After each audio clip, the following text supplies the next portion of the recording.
जहाँ से भौतिक विज्ञान कहने लगता है कि बस यही हमारी सीमा है। अध्यात्म की आवश्यकता हमें साधारण नीति मूल्यों के लिए नहीं है, नहीं हमारे नीति शास्त्रों के लिए है।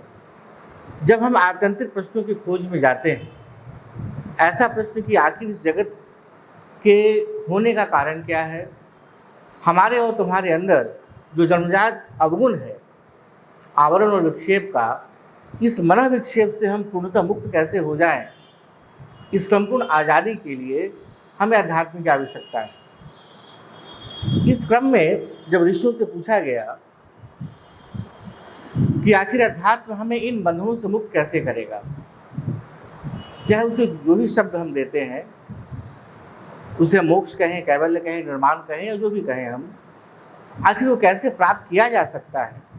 केवल वो मेंटल एक्सरसाइज ना हो, बौद्धिक विज्ञान ना हो कि मोक्ष ये है, वो केवल एक मानसिक संघर्ष ना हो हमारे और तुम्हारे बीच मतों की भिन्नता का, कि हम कहें कि निर्माण यह है, तुम कहो कि मोक्ष यह है, कोई कहे कि कैवल्य यह है, कोई कहे कि अल्लाह यह है, कोई कहे कि जीसस यह है, और फिर हम लोग लड़ने लगे।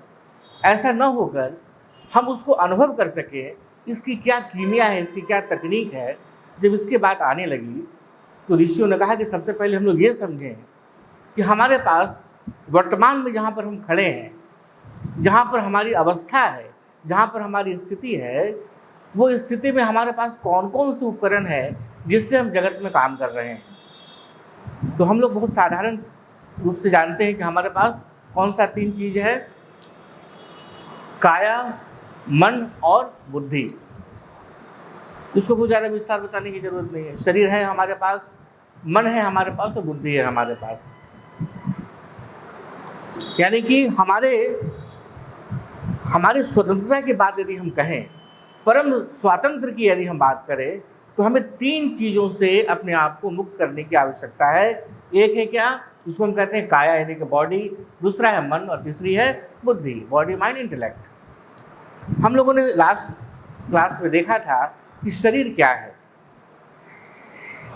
शरीर क्या है, हम लोगों ने क्या समझा था कि शरीर के अंदर भी 2 प्रकार का वजूद है, 2 प्रकार का अस्तित्व है, 2 प्रकार का एंटिटी है। एक शरीर का वो पक्ष है जो प्राकृतिक है। ये आवाज़ क्या कर रहा है?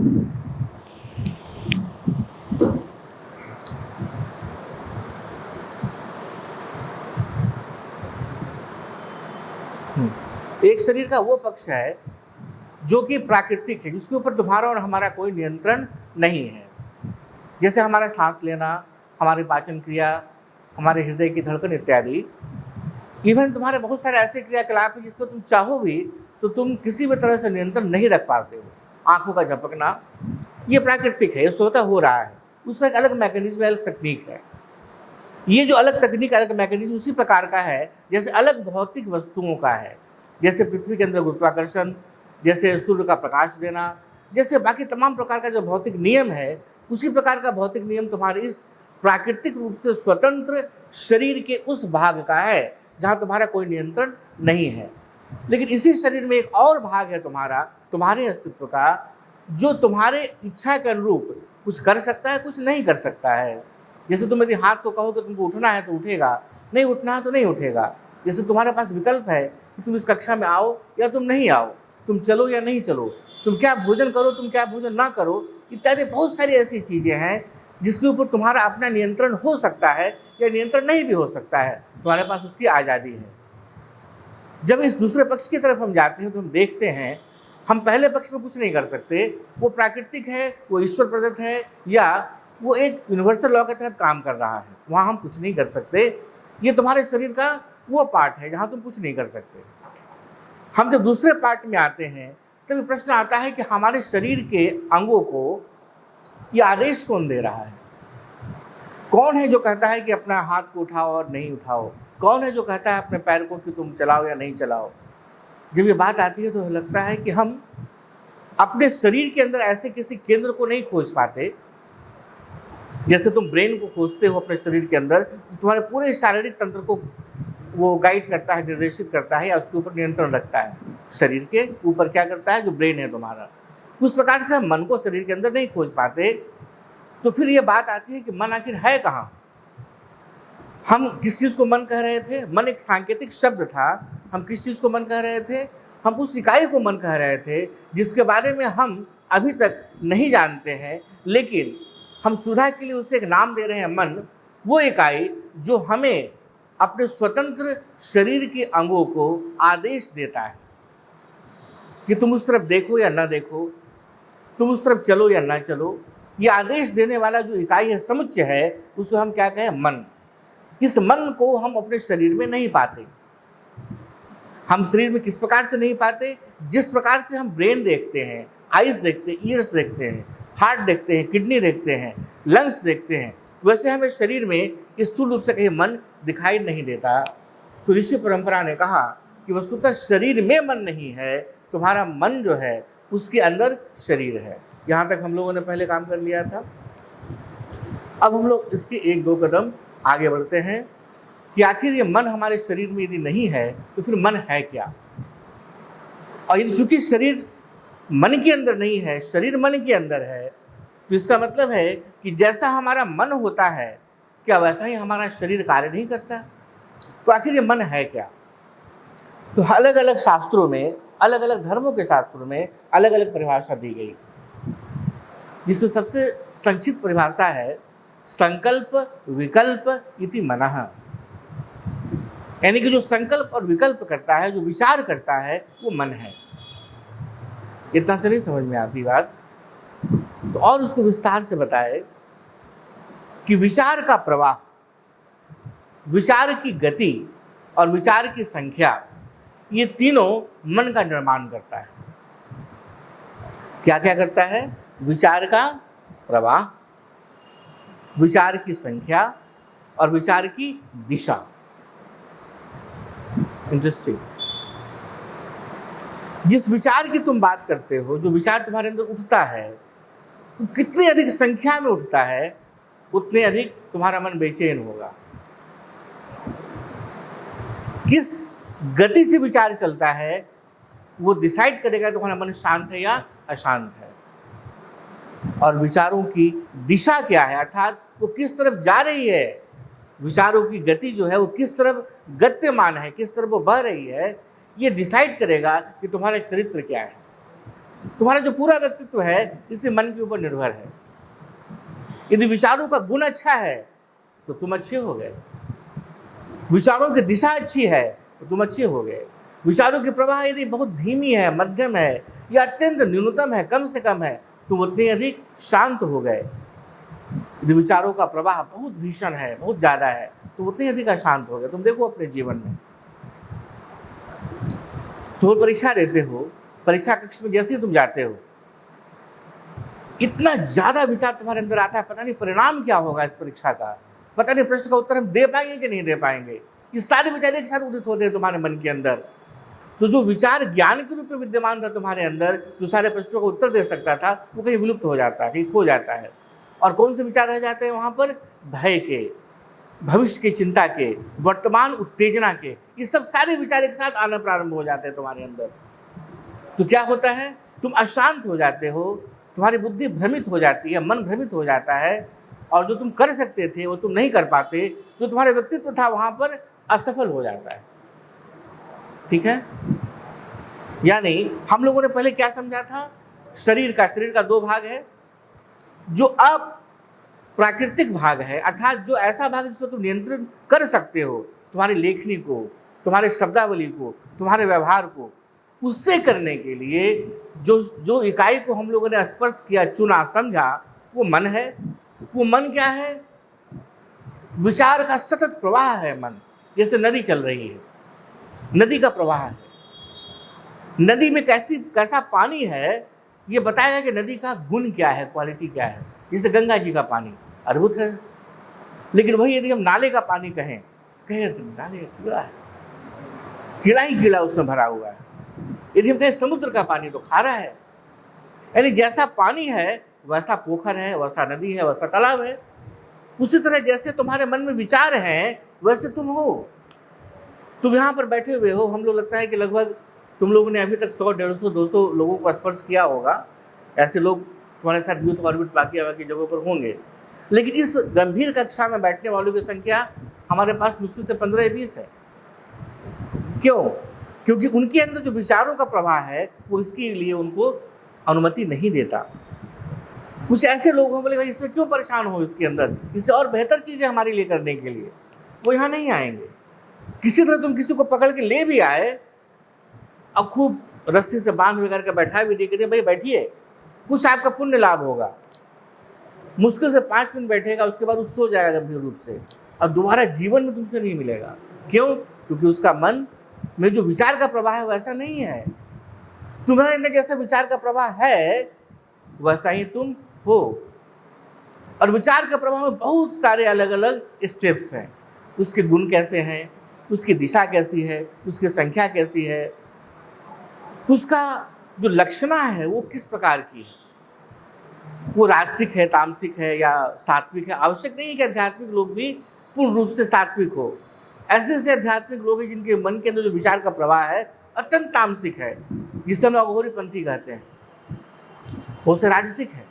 गुरुदेव कहा करते थे कि लोग हमसे आके बहुत सिंपैथेटिकली, सहानुभूतिपूर्वक हमसे कहते हैं कि स्वामी जी थोड़ा आराम कर लीजिए, कितना थक गए होंगे आप।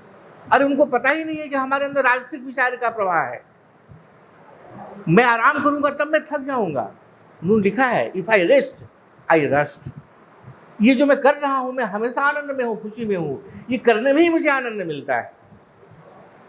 जैसे कभी कभी तुम लोग बोलते हो कि भाई ध्यान करने की जरूरत है, पूजा करने की जरूरत है, मेडिटेशन करने की जरूरत है, रियलाइज होने की जरूरत है, हम कर्म क्यों करें, क्यों इतना दौड़े भागे, ये तो और संसार में अपने आप को लगा देना है, उलझा देना है। इसका उत्तर यही है कि तुम्हारे अंदर जो देखते हैं हम लोग कि कौन सा राजसिक तत्व है, सात्विक तत्व है, तामसिक तत्व है, वो सात्विकता का उदय नहीं हो रहा है। जो तमस है विचार के अंदर वो इतना हावी हो रहा है कि तुम्हें भ्रमित कर रहा है, तुम्हारा मन तुम्ही को, और तुम्हारे शरीर को कहता है अरे आराम करो ना यार, ये वो तुमको बहाना मिल गया ना तामसिकता का कि इसको सात्विकता में कैसे दिखाएं। इस प्रकार से तुमको भ्रमित करता है वो, क्योंकि तुम्हारी उम्र में सात्विकता का उदय होना बहुत मुश्किल है। आदि गुरु शंकराचार्य जैसा होना असंभव की सीमा तक कठिन। तो फिर तुम्हारे उस तामसिकता को राजसिक बनाने के लिए इस तमाम प्रकार का प्रपंच हम लोगों को करना पड़ता है कि चलो भाई यूथ ऑर्बिट करो रे, बाल विहार करो रे, किड्स ऑर्बिट करो रे, कैंप करो रे, ध्यान करो रे, पूजा करो रे, पाठ करो रे। उसमें तुम लोग मस्त होकर के वैसे लोग भी शामिल होते हैं जिनको कोई लेना देना नहीं है धर्म से, अध्यात्म से। उन्हें उस कर्म करने में आनंद आता है। क्यों? क्योंकि जो उनका मन के अंदर जो विचार का प्रवाह है वो राजसिक है। यदि इस कक्ष में आके बैठेंगे तो ये नहीं देखेंगे कि हम क्या बता रहे हैं, तो देखेंगे अच्छा कितना पंखा लगा हुआ है, अच्छा ये बल्ब ऐसा लगा हुआ है, अच्छा एक पंखा ऐसा घूमता है, वो अच्छा ऐसा है, आखिर कितना एक ही दरी क्यों बिछाया, हमको यहाँ क्यों बैठाया। ऐसे विचार उसके अंदर चलने शुरू होंगे। क्यों? क्योंकि वैसा ही विचार को वो अभी तक अपने अंदर प्रश्रय देता रहा है, उसको वो पोषित करता रहा है। यानी हम कैसे हैं और हम क्या करेंगे ये निर्भर करेगा कि हमारा मन कैसा है। ध्यान रहे, एक व्यक्ति केवल उसका मन का परिवर्तन हो जाता है और अंगुली माल से वो साक्षात क्या नाम उनका रखा था, करुणानंद बन जाते हैं, भंते बन जाते हैं। अंगुली माल में क्या हुआ, शरीर में कोई परिवर्तन किया भगवान बुद्ध? नहीं किए। भगवान बुद्ध जब प्रवेश करते हैं उस जंगल में जहाँ अंगुली माल था, और वो चिल्लाता हुआ दौड़ता है सुबह पुकारते हुए ठहर जा ठहर जा। जातक कथाओं में इसका वर्णन आता है। तो ऐसी बात कही जाती है कि भगवान बुद्ध खड़े हो जाते हैं और वो भागता हुआ दौड़ता हुआ इनकी तरफ आता है, लेकिन इन तक पहुँच ही नहीं पाता और दौड़ता हुआ चिल्लाता है तुम ठहर जा, तू रुकता क्यों नहीं, ठहर जा, मैं तुम तक पहुँच नहीं पा रहा हूँ। और भगवान बुद्ध का वो स्टेटमेंट है, उन्होंने कहा कि अरे पागल, मैं तो कब का ठहर गया, मैं तो कब का केंद्र पर खड़ा हूँ, दौड़ तो तू रहा है परिधि पर, तू त्रिज्या को पकड़ो मेरे पास आ जा, तू भागना छोड़ दे।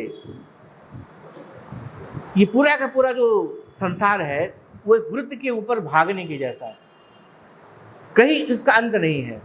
तुम यदि एक मकान बना लोगे तो लगेगा एक और मकान बना लेते हैं। तुम यदि सोचते हो कि भाई साइकिल नहीं है, आज साइकिल हो जाए हम मस्त हो जाएंगे, साइकिल जब आ गया अरे मोटरसाइकिल हो जाना चाहिए, जब मोटरसाइकिल आ जाएगा तो सोचोगे गाड़ी हो जाना चाहिए, गाड़ी हो जाएगा सोचोगे नहीं 2-4 और बना लेते हैं। ये अंत ही नहीं है। हमारे पुराणों में कथा है ययाति की। ययाति नाम सुने होंगे, उसी रघुवंश में ही आते हैं वो। उनके 3 बेटा थे। तो जब वृद्ध हुए तो उनको लगा कि भाई अभी तक तो हमने जीवन का कुछ आनंद ही नहीं लिया है, हम कैसे आनंद लेंगे, मेरा जीवन समाप्त होने वाला है। तो सबसे पहले बड़ा बेटा को बुलाए, बोले ऐसा करो तुम अपनी आयु मुझे दे दो, हमको अभी पूरा जीवन हम आनंद नहीं लिए हैं, बहुत सारा काम हमको करना है, बहुत सारा उपभोग करना भोग करना है, तो हमको दे दो, उसके बाद फिर तुमको वापस कर देंगे, या तुम नहीं वापस करेंगे तो रहना, मैं तुम्हारे पुत्र हो, इतना अधिकार बनता है हमको। तो बड़े पुत्र ने कहा कि कैसा आदमी है आप, कैसा बाप है, हमारा सुख को आप लेना चाहते हैं, मेरा जीवन लेना चाहते हैं, ऐसा कहीं पिता होता है? नहीं दिया। उसी तरह महिला बेटा भी बोला, जो छोटा पुत्र था वो बोला कि ठीक है, जब आप इतने वर्षों में आपको इस पूरे जीवन को भोग करके अभी तक संतुष्टि न मिली, तो भाई मुझे भी क्या मिल जाएगा? आपको जैसा बुद्धिमान आदमी को, आपको जैसा तपस्वी आदमी को, आपको जैसा ऐसा व्यक्ति जो तर्कशील है, जो हर प्रकार से समझता है कि विवेक है उसके पास कि नित्य क्या है, अनित्य क्या है, गुण क्या है, दोष क्या है, श्रेय क्या है, प्रेय क्या है, जानता है, जो जब उससे ही सुख नहीं मिला अभी तक, जब उससे ही संतुष्टि नहीं मिला अभी तक जीवन में, तो भला मुझे क्या मिलेगा? मेरा ले लीजिए जीवन आप। और कथा आगे बढ़ती है कि ययाति ने 1000 साल तक ऐसे दूसरे का उम्र ले लेकर के अब जीवन यापन किया, 1000 साल तक। उसके बाद भी उसे संतुष्टि नहीं मिली, लगा मुझे और कुछ और चाहिए। तब ययाति ने कहा कि ये जो जीवन है ना, ये वृत्त की तरह है, चलते रहेंगे चलते रहेंगे चलते रहेंगे, भोग का जीवन ये कहीं भी समाप्त नहीं होगा। यदि हम पुरुष हैं तो स्त्रियों के पीछे, स्त्री हैं तो पुरुष के पीछे 1 2 3 4 5 होते चला जाएगा। और वही हम लोग कर रहे हैं। कितना कितना जन्म में हमने कितनी कितनी पत्नियां और पति बनाए होंगे, कितने माता और पिता बने होंगे, कितने भाई बंधु बने होंगे, फिर भी नया जन्म लेने को हम तैयार हैं। ये बताता है कि हम वृत्त की केंद्र परिधि में घूम रहे हैं। इससे मुक्ति का मार्ग क्या है? एक ही जगह है जहां आप भ्रमण नहीं कर सकते, जहां आप घूम नहीं सकते, आप भुला नहीं सकते। वो क्या है? वो है केंद्र। तो महापुरुष जो रियलाइज हुए वो सीधे परिधि से केंद्र की तरफ चले गए। तो बुद्ध का कहना यही है कि मैं उस परिधि पर खड़ा नहीं हूँ जिसे तुम जीवन कहते हो, वृत्त नहीं हूँ। इसलिए जीवन को क्या कहा गया? जीवन वृत्त, जीवन केंद्र नहीं कहा गया। तो जीवन के परिधि पर तुम घूम रहे हो अंगुलीमाल, मैं तो केंद्र पर कब से खड़ा हूँ, तुम मेरे पास आ जाओ। और जो परिधि से केंद्र को जोड़ती है जो रेखा, उसे क्या कहते हैं? इंग्लिश में पता नहीं कुछ कहते होंगे, हिंदी में उसे त्रिज्या कहते हैं। क्या बोलते हैं? रेडियस। तो सरकमफ्रेंस पे घूम रहे हैं। रेडियस से हमें कहाँ जाना है? सेंटर पर जाना है। बुद्ध वही खड़े हैं कि तुम आ जाओ इस सेंटर पर। और वो उस पूरे के पूरे रेडियस को क्रॉस करता हुआ सेंटर पे चला जाता है बेचारा अंगुलीमाल, दोनों गले मिलते हैं।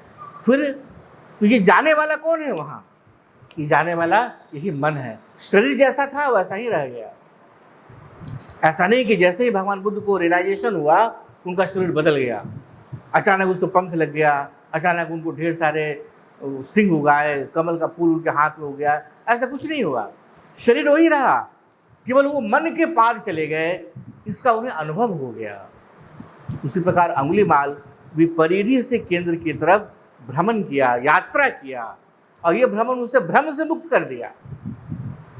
तो हम जैसे हैं ये कैसे निर्धारित किया जाएगा कि हमारा मन कैसा है? अब मन क्या है? संकल्प विकल्प इति मनः, यानी कि जिसके अंदर केवल विचार मात्र है, जो निर्णयात्मक स्थिति नहीं है, जो हमेशा द्वंद्व में है। तो फिर हम लोग देखेंगे कि हम काया से क्या कर रहे होते हैं। जो हमारा शरीर है उसका बाहरी जगत में उपयोग क्या है, हम उससे क्या करते हैं? तो बाहरी जगत में जितने प्रकार के विषय वस्तु हैं उसके साथ हम उसको हिंदी में हम लोग कहते हैं गोचर करना, यानी उसका अनुभव करना या उसको फील करना या उसके बारे में समझना। जैसे हमने पानी पिया तो जल का हमने गोचर किया, जल को हम लोगों ने महसूस किया। तो हमारी जितनी इंद्रियाएं हैं, कितने प्रकार की इंद्रियाएं हैं?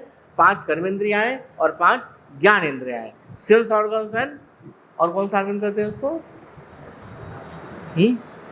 Action organ. सेंस ऑर्गन और एक्शन ऑर्गन, कर्म इंद्रियाएं और ज्ञान इंद्रियाएं।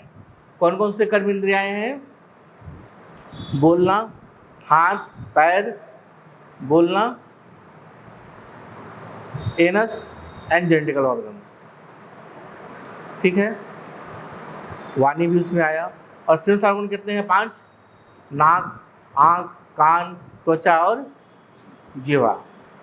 ये जो है किसका है? हमारे इस उस शरीर का पार्ट है जो शरीर हमारे स्वतंत्र या अस्वतंत्र होने में हमारे साथ है, जिसके ऊपर हम नियंत्रण कर सकते हैं या नहीं कर सकते हैं, हमारी इच्छा पर है। उस विभाग में नहीं जहाँ हमारा कोई नियंत्रण नहीं है, वो बिल्कुल अलग मैकेनिज्म है उसका। इस बॉडी से हम क्या करते हैं? परसीव करते हैं, गोचर करते हैं पदार्थ का अर्थात ऑब्जेक्ट का, ठीक। तो काया से हम क्या करते हैं? गोचर करते हैं किस चीज का? ऑब्जेक्ट का। जगत में जितना भी वस्तु है सबको हम किस चीज से परसीव करेंगे? गोचर करेंगे। किससे करेंगे? काया से करेंगे। तो काया से क्या करेंगे? गोचर करेंगे। किसका करेंगे गोचर? पदार्थ का, ठीक है।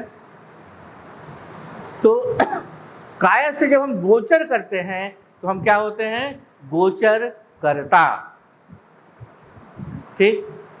काया से हम क्या करते हैं? गोचर करते हैं विश्व के तमाम पदार्थों का जो ऑब्जेक्टिव वर्ल्ड है,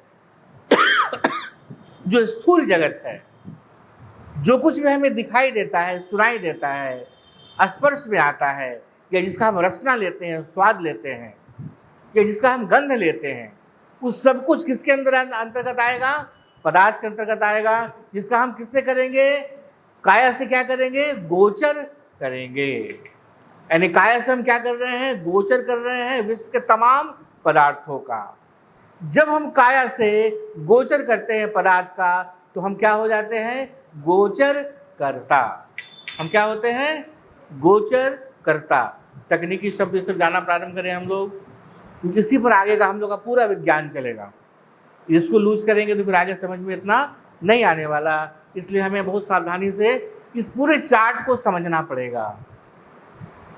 गुरुदेव इसको मजाक करते थे कि इवन लॉर्ड कृष्णा भी गीता में इस चार्ट को फॉलो किए हैं, इसलिए पहले समझ लो ठीक से, तब तुम्हें गीता समझ में आएगी। तो क्या हुआ? हमारे पास 3 उपकरण थे, एक काया, दूसरा भी मन की बात की है हम लोग।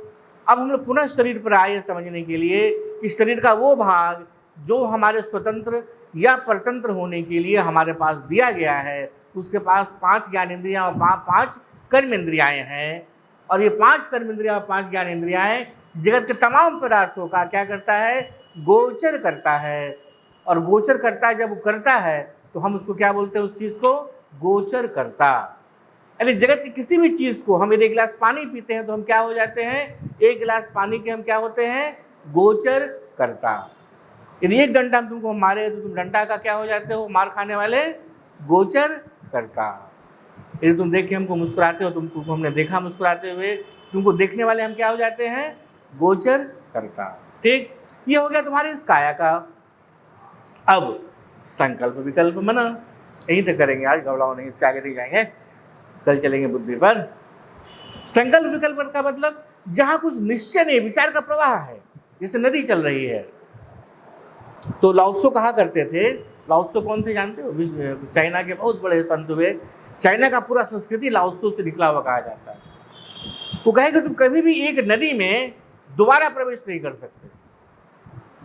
इवन तुम अभी नदी में प्रवेश करो और तुम दोबारा जाओगे तो तुम उसी नदी में तुम जा ही नहीं सकते दोबारा।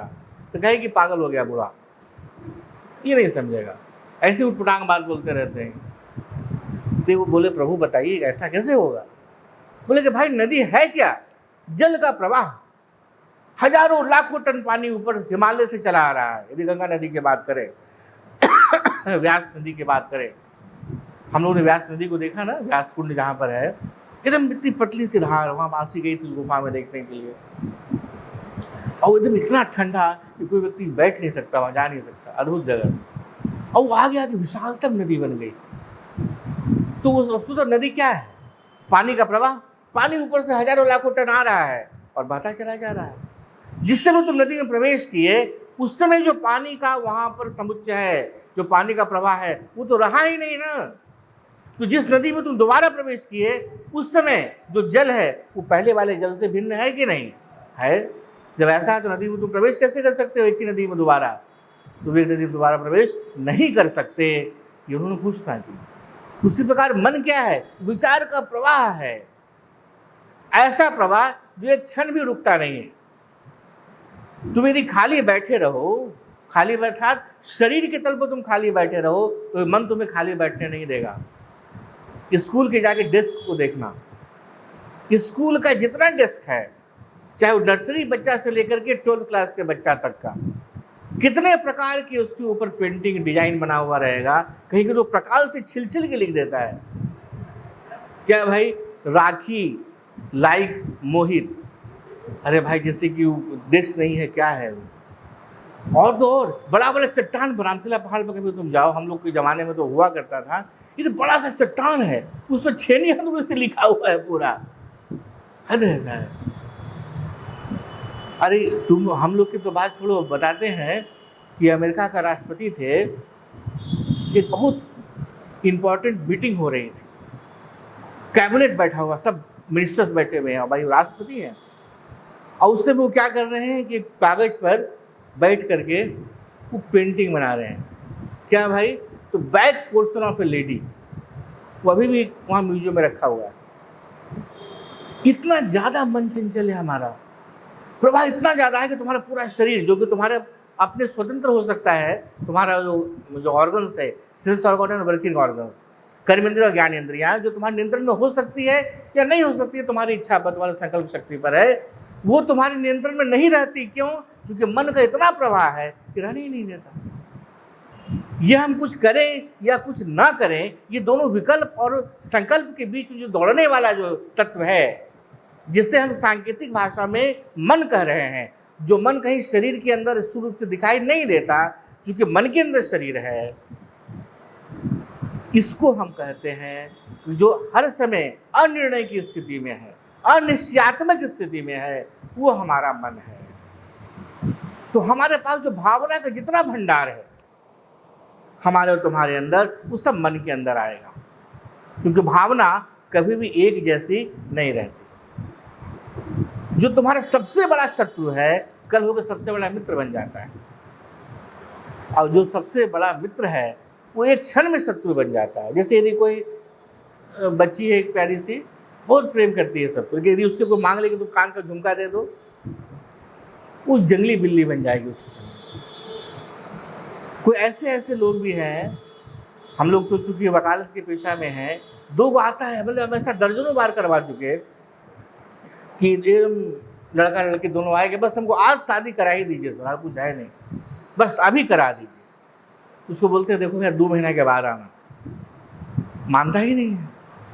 यदि किसी तरह शादी करवा दिए तो ठीक 6 महीना बाद पहुंचता है दोनों में से कोई एक कि सर इसके साथ मेरा नहीं बनने वाला, हम डाइवोर्स करा दीजिए। 6 महीना के अंदर जिसके साथ रह नहीं सकता था, जिसके बिना अब उसके साथ नहीं रह सकता। ये जितना क्षेत्र है ना, इस सब का सब मन के अंदर आता है, जहाँ कोई निर्णयात्मक स्थिति नहीं है, संकल्प और विकल्प है। जैसे सबसे पहली बार तुम यदि किसी को, तुम में से कहा गया होगा कि देखो ना वो पागल कैसा है, वो वकील है, वो पता नहीं कौन कौन क्लास लेते रहता है, वहाँ उस क्लास में चलोगे तो तुम्हारा कान खड़का होगा, दिमाग खड़का होगा, पता नहीं क्या होगा, वहाँ जाएं कि नहीं जाएं। जब तक विचार तुम्हारे अंदर चल रहा है कि हम वहाँ जाएं कि नहीं जाएं, तब तक तुम क्या हो? मन के संकल्प विकल्प की स्थिति में हो, भावना की स्थिति में। और जिस क्षण तुम इस स्थिति से बाहर निकलते हो, तो वही जो विचार का प्रवाह है वो ऐसा संघीभूत होता है और तुम्हें निर्णय देता है कि हाँ अब हमको जाना चाहिए। तब तुम आदेश देते हो अपने इस शरीर को कि चलो, चलना शुरू करो। और कहाँ जाओ? तो भाई इस कक्षा में आ जाओ। ये जो पूरा गति है तुम्हारे शरीर को, जो यहाँ तक तुमको लाता है, इसको जो आदेश देता है, ये मन का ही एक संघीभूत पुंज है, जिसे हम सांकेतिक शब्दों में कहते हैं बुद्धि। विस्तार से कल देखेंगे हम लोग। तो संक्षेप में हम लोगों ने क्या देखा कि हमारे पास हमारे साधन अध्यात्म है, और साधारण चीज़ों के लिए धर्म की जरूरत नहीं है। साधारण चीज़ों के लिए नीति शास्त्र काफ़ी है, साधारण चीज़ों के लिए तमाम चीज़ें काफ़ी हैं। हमें अध्यात्म की जरूरत तब पड़ती है जब हमारी जिज्ञासा हमें वहाँ तक ले जाती है कि आखिर इस भौतिक जगत के बाहर भी कोई चीज़ हो सकती है, क्या तर्क से बाहर भी कोई बात हो सकती है, क्या कुछ ऐसा भी हो सकता है जिससे हमारा मन, हमारी बुद्धि और हमारा शरीर जिसको साक्षात इसका अनुभव न कर सके। जगत की उत्पत्ति क्यों हुई, कैसे हुई, कारण क्या है, हम यहाँ क्यों हैं, क्या हम ऐसे ही बिना किसी कारण के यहाँ हैं, ऐसा कुछ उद्देश्य भी है। ऐसे तमाम जिज्ञासाओं से जब अपने आप को हम पागल कर लेते हैं तब हमारे लिए अध्यात्म का द्वार खुलता है। जब खुलता है तो हमारे ऋषिगण बोलते हैं कि भाई सबसे पहले समझो कि तुम्हारे पास काया, मन और बुद्धि है, जिसमें काया के पास हम लोग आने के बाद क्या समझे कि काया का भी दो अलग अलग विलक्षण तत्व है, एक जो प्राकृतिक है, एक जो हमारे नियंत्रण में हो सकता है हमारे कारण या नहीं भी हो सकता है हमारे कारण। जो हो सकता है हमारे कारण और नहीं हमारे कारण, वो गोचर करता है जगत के तमाम पदार्थों का। वैसी स्थिति में हम काया से गोचर करता होते हैं विश्व के तमाम पदार्थों का, यानी कि हम काया यानी शरीर का हमारे एक पार्ट, हम गोचर करने वाले, और जगत का जितना ऑब्जेक्ट है, जितना स्थूल जगत है जो हम अपने कर्मेंद्रियों ज्ञानेंद्रियों से महसूस कर सकते हैं, वो पदार्थ हुआ। जब हम इससे बाहर निकलते हैं, बाहर नहीं निकले मतलब जब दूसरे भाग की तरफ देखते हैं मन के अंदर, तो हम देखते हैं कि मन क्या है, विचार का प्रवाह है। ऐसे विचार का प्रवाह जो अनिर्णय की स्थिति में, जो संकल्प और विकल्प की स्थिति में है, जो तमाम भावनाएं हमारे हैं वो मन के अंदर है। क्योंकि भावनाएं हमेशा परिवर्तित हो रही हैं, हमेशा परिवर्तित हो रही हैं, हर एक क्षण परिवर्तित हो रही हैं। अभी यहाँ पर बैठाए हुए सत्संग के लिए हम अचानक बोले कि भाई देखो ना, हम अभी बियर, वाइन और मरजुआना, LSD, हेरोइन मंगवा रहे हैं, आराम से हम लोग भांग पिएंगे, मस्त हो जाएंगे शायद, क्या रखा है सब में। एक झटके में जो हमारे विषय में तुम्हारे मन के अंदर भावना है उससे परिवर्तित हो जाए, रामी तो पागल आदमी के चक्कर में पड़ गए, ये तो बोलता था कुछ, करता है कुछ। एक क्षण में भावना परिवर्तित हो गई। हमारे अंदर क्यों परिवर्तित हो गई?